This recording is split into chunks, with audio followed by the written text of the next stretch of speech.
I think that the people of St. James, the people of Nevis, and the people of the wider Federation must be proud when they see what we've been able to produce here. This building is testimony to the strength, the resilience, and the indomitable will of the Nevisian people. Today, ladies and gentlemen, is truly a momentous occasion. You would have heard the Honorable Alexis Jeffers. You would have heard before him others, including, of course, our former Premier and our Ambassador.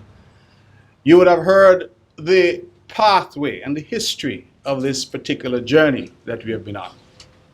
But I don't know if the speeches that you would have heard, or indeed anything that I can say, will properly capture the level of anxiety that we all had. Alexis is a friend of mine. He's a colleague. And he likes to do things his own way. He says I chastise him. I wouldn't use that word. I would have said rather encouraged him to do it a different way.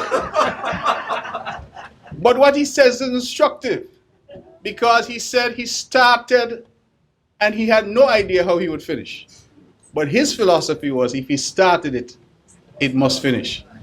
I suppose due to the generosity of the people of St. James and their kindness to him over the years, he's here today at the finish line. And so we're thankful for that. I want to go on record this morning to say that were it not for this man called Alexis Jeffers, we would not be here today with this particular edifice. Because I was there at every step of the way as we agonized and struggled. He put it best. We had a plan, but no money.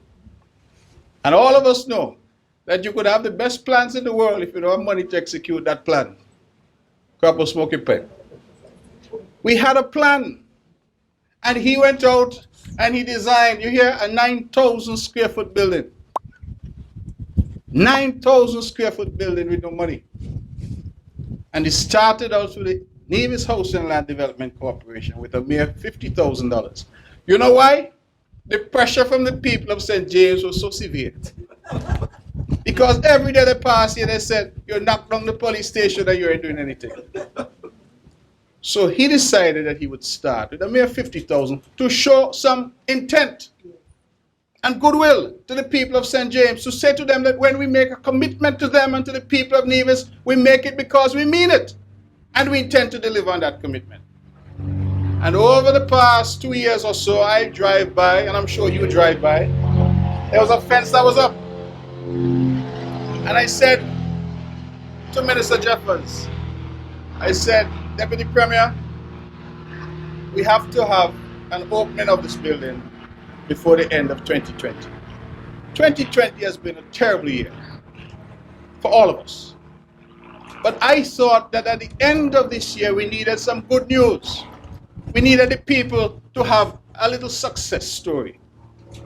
And this building, in my view, is a success story for the people of Nevis. I see the contractor here. You've been asked before to give him a round of applause, but I beg you, give him another round of applause. Mr. Stapleton, I know Mr. Jeffers was who dealt with you, but I remembered you all the time in my prayers. You know why? I too wonder sometimes that your faith, that you would come here every day and you didn't know how you were going to get paid. Because we didn't know how we were going to pay you. So if we did not know how we were going to pay you, I am sure you did not know how you were going to get paid. But look at God's work.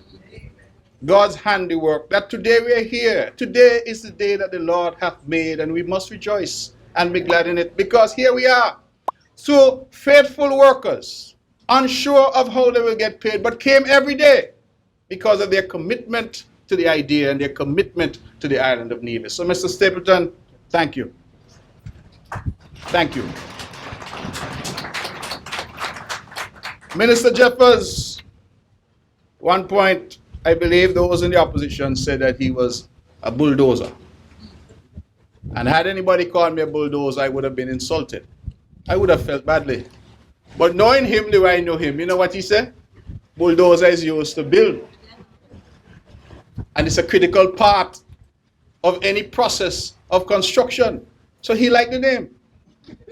And he did bulldoze this building in 2016. At the time, no plan and no money.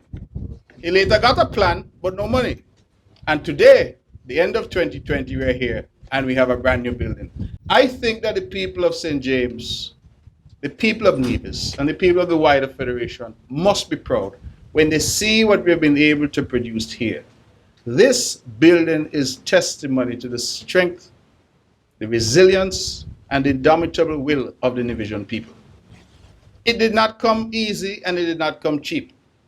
I got the numbers this morning. This building so far we have spent $5,542,910.72. I hope we don't owe Jasper any more money.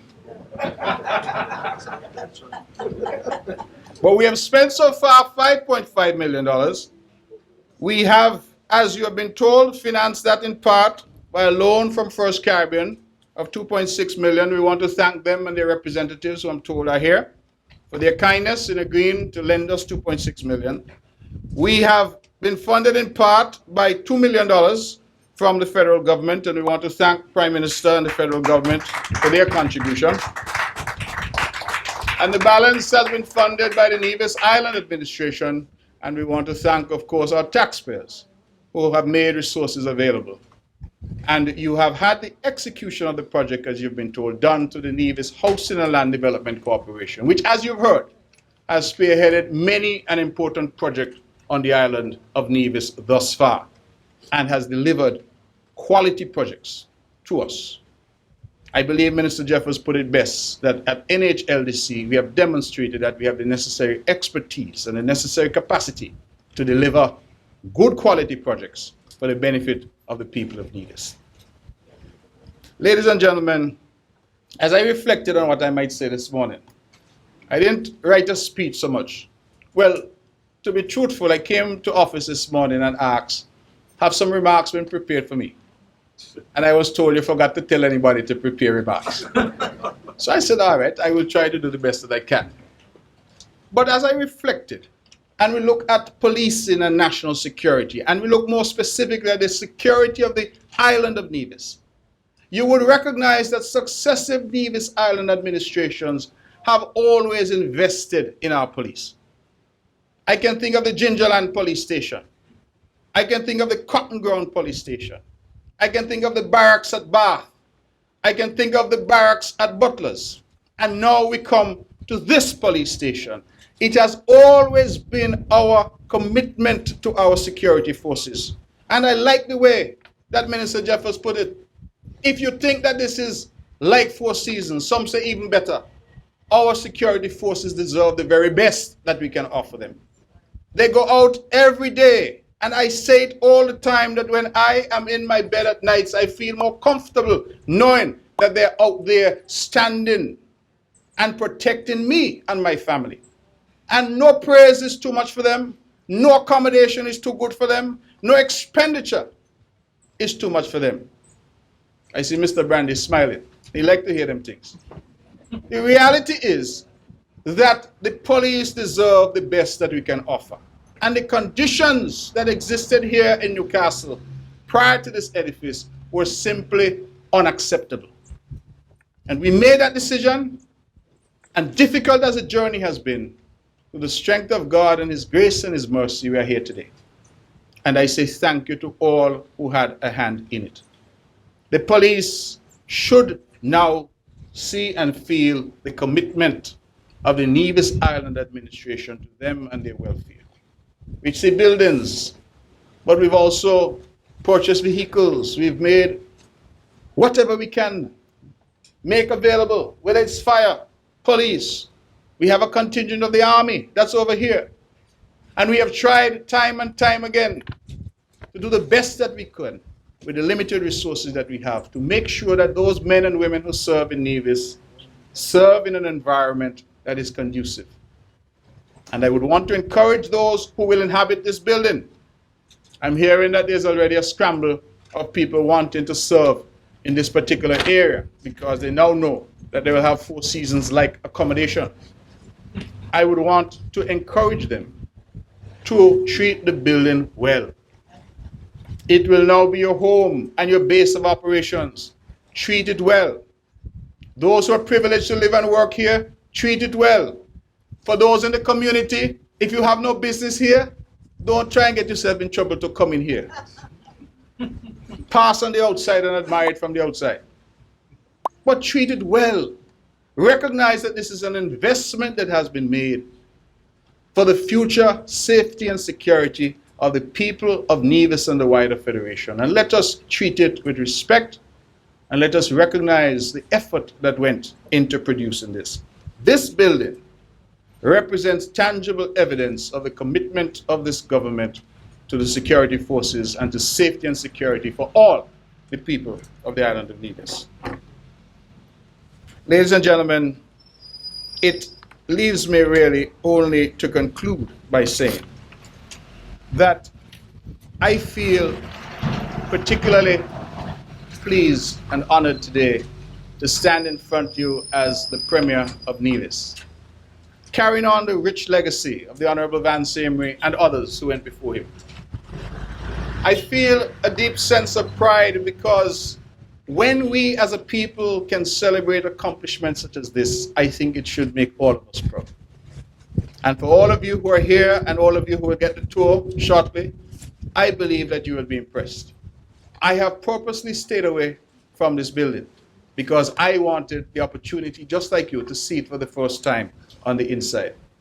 Minister Jeffers, kind of boasty sometimes, and and he came to the cabinet and he was very effervescent, let me use that word, in his praise. He tells us where he gets stone from. He got some special stone from the quarry, he says, colored stone. You're going to see all of that on display. You have tiles, he said, better than you see at some hotels. And all of that has been done so that our security forces recognize, and our fire services as well, that we are committed to them. And all that we ask of them is that they in turn give us that service for which they are known. That's what we want. Give us service with integrity, with honor, with valor, and let us be proud of our police and our security forces. I hear the statistics. I think all of us feel better. We feel more comfortable in our communities. We have seen them on the front lines during COVID. They have been there for us, and we now, I think, are demonstrating in a tangible way that we are there for you. And so, ladies and gentlemen, I thank all of you who have gathered. I thank you for the opportunity to have made a few remarks, and I'm truly grateful that God has brought us this far to experience this historic opening of this historic building today. Thank you, and God bless you.